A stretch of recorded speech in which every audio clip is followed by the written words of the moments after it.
दिल्लीतील जंतर मंतर या ठिकाणी अभिजित दिपके आणि सोनम वांगचुक यांच्या नेतृत्वाखाली जे काही आंदोलन चालू होतं त्यामध्ये मात्र आता अभिजित दिपके यांची तब्येत ठीक नसल्याचा देखील माहिती समोर आहे. त्याला टायफॉइड झाले ते देखील आता समोर येत आहे. नक्कीच आई वडील यांचे जे काही भावना आहेत मुलाच्या प्रती हे जाणून घेण्यासाठी आज मी त्यांच्यासोबत आहे. काय सांगाल, गेल्या 20 जवळपास 1 महिना होत आलेला आहे अभिजितचं आंदोलन चालू आहे आणि आता कुठेतरी त्याला टायफॉइड झालाय, तब्येत ठीक नसल्याची माहिती समोर येत आहे. तुम्हाला या गोष्टीची काही माहिती झाली आहे का? हो, आम्हाला कालच माहिती झाली त्याला टायफॉइड झाला. ते रात्री 1:30 वाजता फोन केला होता त्याला, तेव्हा कळालं की त्याला टायफॉइड झालेला.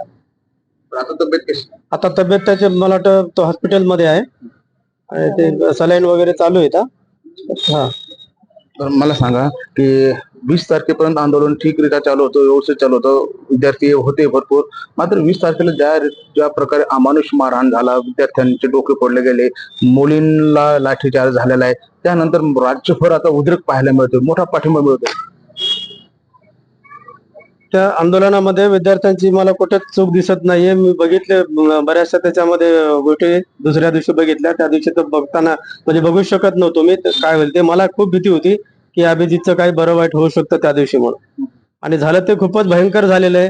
मुलींना ज्या प्रकारे ह्यांनी ट्रीटमेंट दिली, ज्या प्रकारे स्त्रियांशी हे वागलेत, हे आतापर्यंत भारताच्या स्वातंत्र्यानंतरच्या इतिहासामध्ये कधी असं स्त्रियांशी घडलेलं नाहीये. आणि सर्व पब्लिकली मारले, त्यांचे कपडे फाडले, काहीच्या छातीवर बसले. हे खूप म्हणजे अमानुषतेचा कळस गाठला. हे असं पोलिसांनी नव्हतं वागायला पाहिजे. का वागले, त्यांना कुणाचा पाठिंबा आहे हे मला काय असं असं प्रशासनामध्ये कधी असं घडत नाही. कारण पोलीस हे सरकारी नोकर असतात, त्यांना ठीक आहे इतर पेक्षा अधिकार थोडे जास्त असतात, पण असं नसतंय की तुम्ही सर्व मर्यादा ओलांडून कसंही वागा म्हणून. तर इथं त्यांनी सर्व मर्यादांचं उल्लंघन केलेलं आहे. भारतीय संस्कृतीला हे ते काळीमा फासलेली आहे या लोकांनी, दिल्ली पोलिसांनी. मला सांगा, त्या ठिकाणी जे आंदोलक आहेत, जे मुलं आहेत, विद्यार्थी उपोषण करतात, रात्र दिवस झोपल्याचे पाहायला मिळते, त्यांना जे काही अन्न पुरवठा करणारे अन्नदाते आहेत तर त्यांच्यावर देखील ऍक्शन घेताना समोर येत आहे, पोलीस त्यांच्यावर कारवाई करते. नाही, हे का होते मला काय असं कळत नाहीये की त्यांच्यावर पहिले आरोप झाले की ते त्यांना बाहेरून फॉरेन फंडिंग होतंय. बाकी सुरुवातीला तर आतंकवादी ठरवलं त्यांना. तर हे भारत देशामध्ये हे असं एका जिम्मेदार पदावरचे लोक असे जेव्हा बोलतात तेव्हा ह्या गोष्टीचं खूप आश्चर्य वाटतं की परत असं वाटतं की यांच्यात हे आलं कुठून. कारण हे सुद्धा भारतीयच आहेत ना, हे काय इतर गोष्टी नाही आहेत. म्हणजे विद्यार्थी तिथं जे बसतात ते सर्व भारतीय आहेत. त्याच्यामध्ये एकही बांगलादेशी नाही, पाकिस्तानी नाही किंवा कुठं इथल्या देशामधला नाही. मग हे वक्तव्य येतं का? कुठल्या विचारातून हे वक्तव्य येतं यांच्या तोंडी? आणि असं यांची बोलायची हिंमत कशी होती एवढी, या गोष्टीचं खूप आश्चर्य वाटतंय. भारतीय जनतेने यांच्याकडे थोडं गांभीर्याने पाहण्याची गरज आहे की यांना हिंमत कशी होती अशी की त्यांना आतंकवादी म्हणायची. नाही, जे लोक अन्नधान्य पुरवत होते त्यामध्ये समोर आले, त्यांनी स्वतः व्हिडिओ टाकला की आम्ही भारतीय आहोत, आम्ही जरी बाहेर राहत असलो कुठं तर परंतु आम्ही भारताचे नागरिक आहोत आणि आम्हाला ज्याच्यामध्ये जे काही आंदोलन चालू आहे त्या विद्यार्थ्यांना पाठिंबा द्यायचा आहे म्हणून आम्ही हे करतो. अनेक भारताचे नागरिक आहेत, ते अन्नधान्य पुरवते, तिथं गाड्या भरून येताना आपल्याला पाहिजे तरी देखील ते त्यांचे सामान रोखले जाते. त्यांना काही युपी मधल्या काही लोकांना उचललं देखील पोलिसांनी. हो, ते आम्ही याच्या इंस्टाग्राम आणि युट्यूबवर पाहण्यात आलंय की जो लोक तिथे खाण्याचे पाकिट पुरवतात तर ते बरेचसे भारतीय लोक आहेत त्याच्यामध्ये, जे की ओमान, कतार, सौदी अरेबिया इकडे कामानिमित्त गेलेले आहेत, काय तिकडे स्थायिक झालेले आहेत. तर हे असे लोक हे इथं रोडवर घरदार सोडून उपोषणाला बसलेत. कमीत कमी यांच्या पोटाची तरी व्यवस्था व्हावं, त्यांना 2 घास अन्न तरी भेटावं, उपाशी त्यांना झोपायची वेळ येऊ नये म्हणून यांच्या आंदोलनाला पाठिंबा देण्यासाठी ते त्यांना मदत करतायत. तर ही मदत सुद्धा या लोकांना पावल्या जात नाही. म्हणजे हे कोणत्या प्रवृत्तीचे माणसं हे तयार झालेत मला हेच काय कळत नाही. यांच्यात माणुसकी हा नावाचा प्रकार आहे का नाही याच्यावर शंका येते मला. यांना माणसंच कसं का म्हणावं मला ही शंका येते. हे असे कसे वागू शकतात? जे लोक अन्न पुरवतात त्यांना तुम्ही सुद्धा अडवता. तुम्हाला नसेल त्यांना मदत करायची नका करू तुम्ही, पण जे इतर लोक मदत करतात त्यांना तुम्ही मदत करू देत नाहीये. ही कुठली मानसिकता आहे? फॉरेन जे आहेत, फॉरेनचे जे आपलं जे काय आहे फॉरेनचे, त्यांना हे वक्तव्य करावं लागलं की की यांना कुठूनही फॉरेन फंडिंग होत नाही हे सरकारला कबूल करावं लागलं. आज जे आहे तर प्रसार माध्यमाच्या माध्यमातून त्यांनी ती भावना व्यक्त केलेली आहे. काही लोकांनी आरोप जे केले होते की यांना फॉरेन फंडिंग येते, तर त्यांना आज सरकारला कबूल करावं लागलं की अशी कोणतीही फंडिंग ह्या आंदोलनाला येत नाही. ही नामुष्की त्यांच्यावर आली असं म्हणायला हरकत नाही. नाही, आता हे कळेल इथून पुढे ह्या बऱ्याच गोष्टीचा उलगडा होणार आहे. याने ज्यांना आतंकवादी म्हणले त्यांचा उलगडा होईल की खरंच याच्यामध्ये आतंकवादी किती आहेत, काय आहेत.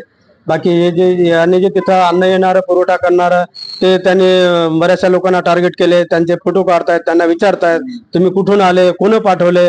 आता लोक भीतीपोटी पहिले नावं सांगत नव्हते. आता लोक नावं सुद्धा सांगायला हो आम्ही पाठवतोय, आम्ही भारतीय आहे.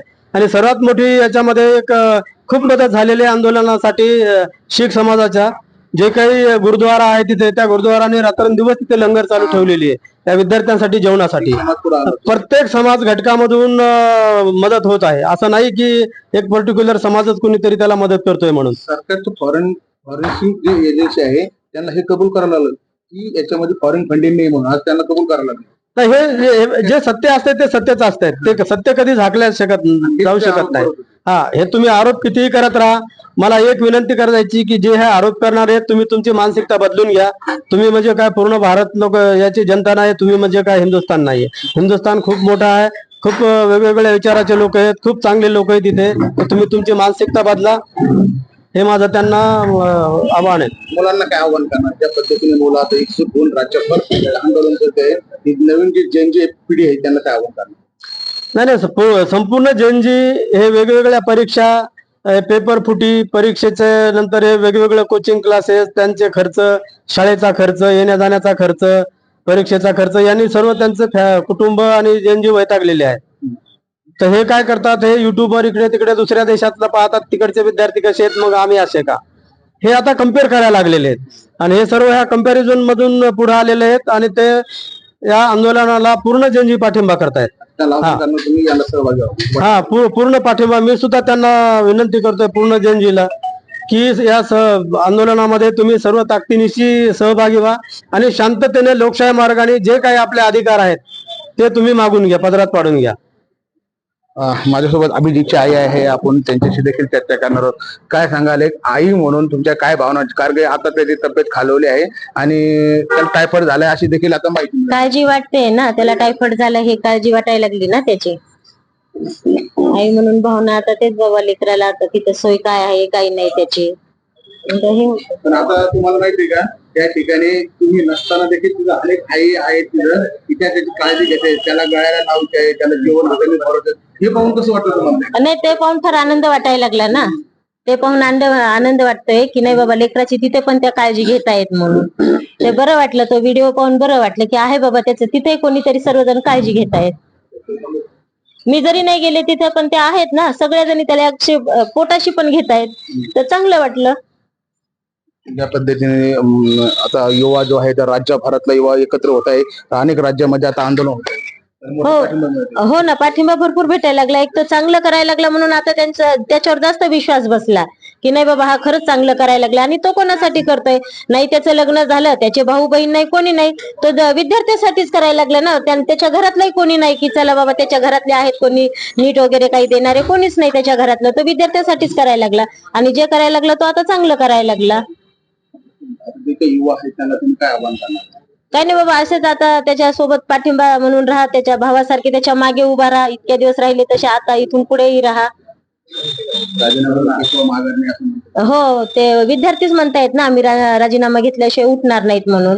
आता बघू कसं काय होतंय, तर बघू आता. नक्कीच आपण पाहिलं ते होते अभिजितचे आई वडील, ज्या पद्धतीने आपला मुलगा त्या ठिकाणी आंदोलन करत आहे. कुठेतरी आई वडिलांना देखील त्याविषयी काळजी आहे, त्यांना देखील चिंता आहे की आमचा मुलगा जो आहे त्याची तब्येतीत त्याने काळजी घेतलं पाहिजे. आणि ते आंदोलन मात्र यशस्वी झालेलं आहे आणि धर्मेंद्र प्रधान यांचा नक्कीच राजीनामा घेतला जाईल अशी भावना देखील त्यांनी व्यक्त केली आहे. संजय आहेर, NS मराठी, छत्रपती संभाजीनगर.